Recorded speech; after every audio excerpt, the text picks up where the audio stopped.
paz, amado. Quero repartir com os irmãos uma palavra que Deus tem ministrado no meu coração, um ensinamento, e gostaria que você pudesse ouvir essa mensagem até o fim. Uma palavra que Deus me deu aqui no livro de Lucas, no capítulo 24, no versículo 36 em diante, que eu quero ler para os irmãos neste momento agora. Falavam ainda essas coisas quando Jesus apareceu no meio deles. Ele disse: paz seja convosco.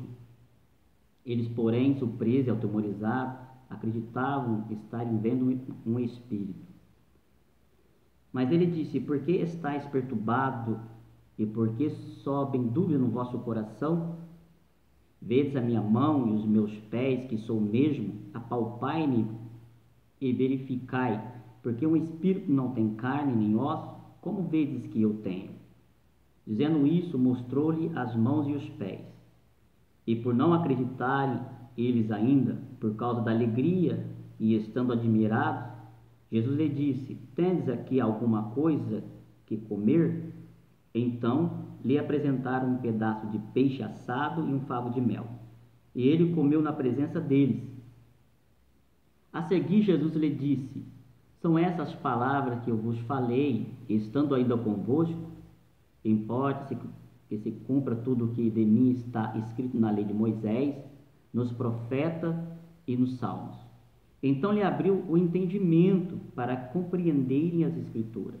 Ele disse: assim está escrito que Cristo havia de padecer e ressuscitar dentre os mortos no terceiro dia, e que em seu nome se pregasse o arrependimento para a remissão dos pecados a todas as nações, começando de Jerusalém. Vós sois testemunha dessas coisas, e eis que envio sobre vós a promessa do meu Pai. Permaneceis, pois, na cidade, até que do alto seja revestido de poder.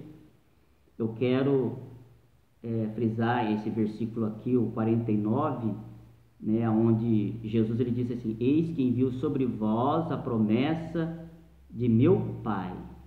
Eu quero falar um pouco dessa promessa. Quando Jesus fala assim: eis que envio sobre vós a promessa do meu Pai, é porque por muito tempo o povo judeu,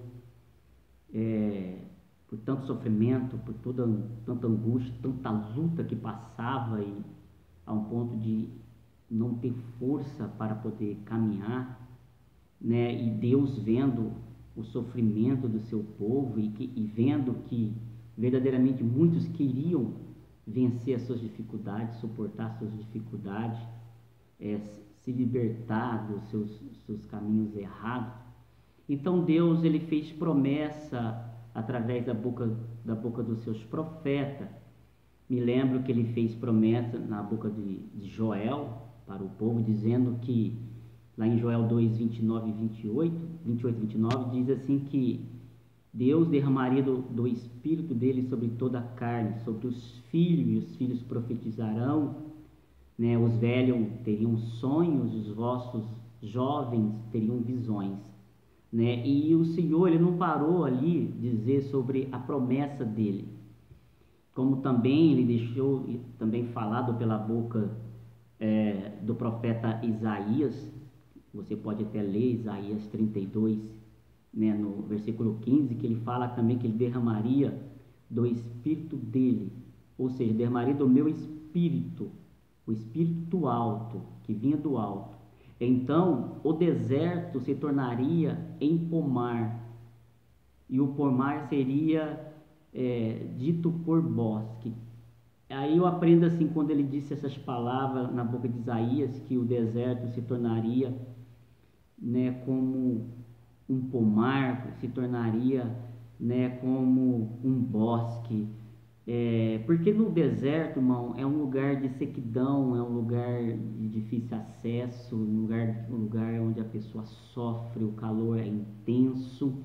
Mas ele fala assim, essa promessa fala que quando o Espírito é derramado sobre a vida dessa pessoa, importa-se assim que quando está no deserto as coisas ficam mais fáceis, as coisas ficam mais suaves, você começa a acreditar mais que você é capaz de atravessar aquele deserto, sabendo que aquilo que você está fazendo, que essa força que hoje né, tá te dando essa fé de vencer, não vem de você, mas vem do Senhor, uma força que vem do Espírito de Deus, uma força que vem de dentro de nós, né, que nos dá ânimo, dá força para levantar quando nós caímos, né? Então eu entendo assim que Deus por várias vezes foi falando pela boca dos seus profetas. Ele falou também na boca de Isaías, ainda continuou falando que derramaria do Espírito, né, sobre toda a posteridade, ou seja, sobre o tempo que viria, né? Ele derramaria do Espírito dele, né? E isso se tornaria sobre bênção. Fala que as bênçãos viriam sobre as suas descendências, né? Que bênção é essa, irmão? Entendimento de Deus, conhecimento no Senhor, saberia conhecer os atributos do Senhor, para que pudesse desenvolver o reino do Senhor que está dentro de nós, ou seja, colocar para fora esse reino. O reino de Deus, ele tem que ser manifesto na terra. A palavra fala que a terra, né, a terra ela anseia a manifestação dos filhos de Deus. Mas como que o filho de Deus pode manifestar? Manifestando o reino. Mas como eu posso manifestar o reino de Deus? Não vivendo mais eu, mas Cristo vivendo em mim, né, mostrando para as pessoas os atributos de Deus, o amor, o carinho, né, o perdão, levando sobre as pessoas a graça que um dia foi nos dada de graça, irmão, né? Então nós devemos levar, né, com amor. Mas ainda fala que Deus, ele continua falando dessa promessa, né, que seria derramada sobre toda a carne, sobre a terra, sobre todas as pessoas. Falou da boca também, pela boca, né, do profeta Ezequiel, aonde ele daria um espírito, um novo coração, um espírito novo, ele colocaria dentro de nós. Um espírito qual? Um espírito que ia nos convencer do que é certo, do que é errado, para que possamos andar no caminho do Senhor. Mas eu acredito, irmão, numa coisa, que quando Jesus, ele fala, ele chama, eis que derramarei do meu espírito, né? Ó, permaneça aqui, porque derramarei do meu espírito sobre todos vós. A promessa do meu Pai é chegada sobre vós, né? Eu acredito assim, irmão, que hoje nós, essa geração, nós não precisamos mais correr atrás da promessa. Nós não precisamos correr atrás de promessa, porque a promessa, ela já foi derramada. A promessa, ela já está sobre nós, e a promessa seria o Espírito de Deus, que nos daria força para vencer na dificuldade, na luta, nas adversidades, e colocaria dentro de nós um ânimo este para poder andar no meio de lobos, no meio de serpente, irmão, e não se contaminar com nada disso. Mas hoje o que acontece é que as pessoas ainda estão correndo atrás de Deus, estão indo para a igreja para exigir os seus direitos. Irmão, mas em vez de nós ir para a igreja, não exigir nossos direitos, mas saber qual é os nossos deveres, o que nós devemos fazer para que possamos, né, ser alcançados pela bênção do Senhor. Porque a palavra de Deus nos ensina que nós não precisamos correr atrás dela. Em Deuteronômio 28 fala assim, se eu ouvir a voz do Senhor, se nós ouvir a voz do Senhor, nosso Deus, né, e ter cuidado de guardar todos os seus mandamentos, toda a tua palavra, toda a tua vontade, todo o teu propósito, então todas as bênçãos que ali em Deuteronômio está registrado viriam sobre nós, ou seja, nós seríamos abençoados. Então não precisa eu correr atrás da bênção, a bênção vai vir atrás de mim, mas para a bênção me alcançar, eu tenho que estar dentro de um propósito, eu tenho que saber qual é a minha função, o que eu devo fazer, o que eu preciso realizar. Mas não para me aparecer, irmão, não para que eu venha, né, ser o tal maioral perante os meus irmãos, não, mas para que eu possa manifestar em mim a imagem, a semelhança do Senhor, o reino de Deus, pregando o amor com carinho, pregando o amor, irmão, deixando com que no nosso coração seja gerado o perdão daqueles que têm nos ofendido. E outro, nós não podemos se ofender com as ofensas do nosso irmão, pelo contrário, irmão. Nós não podemos se ofender, nós temos que perdoar, nós temos que olhar com amor, nós temos que andar, né, com amor. Então, a promessa de Deus, irmão, ela já está sobre nós. Eu não tenho que correr, irmão, atrás de nada, porque Jesus, ele me deu tudo na cruz. A primeira coisa que ele me deu na cruz, irmão, foi a liberdade de poder estar diante do Pai.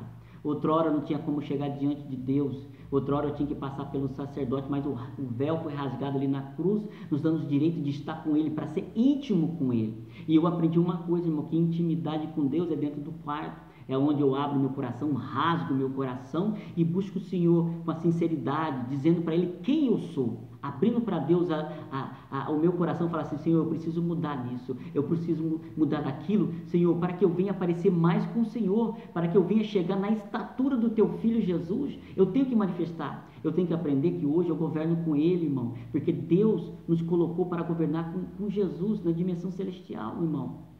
É em cima que nós governamos com o Senhor, nós estamos do lado dele para fazer a vontade do Pai.